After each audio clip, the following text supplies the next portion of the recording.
Taneki tinde мындай таштабагыла. Саламатсыздарбы, биз азыр Ала Тоо аянтында турабыз. Бул жерде болжол менен 1000дей адам бар. Мындан ары дагы келүүдө. Чоң Казак реформа, Мекенчил жана башка партиялардын өкүлдөрү турат. Жана ар бири чыгып сүйлөп атат. Болжол менен 45.000дей акча чогултулду. Ошол акча Бул шайлоо таза өтпөдү, муну бүт эле Кыргызстан көрдү. Бул шайлоодо даже соккудун көзү көргөндөй болду да. Бул биз эле эмес. Эл шайлаган бийлик кайра эл наразы болуп атат да. Значит, бул таза бийлик эмес. Шаардан жумуштан келдим, эртеден бери мына иштей албай койдум, толкунданыпчы. Муну карабайсың, биздин байыркы ата бабаларыбыз дүйнөнү түйү жок көр деген. Байлык тусту суу деген. Бийлигиң айнек, бийликтен кеткен түйү жок чайнек деген. Ошону түшүнүшпөй койбоду.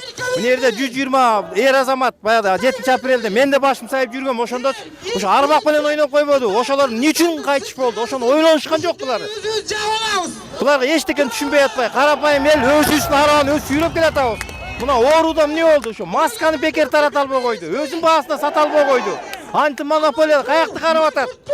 Жанын кейт да.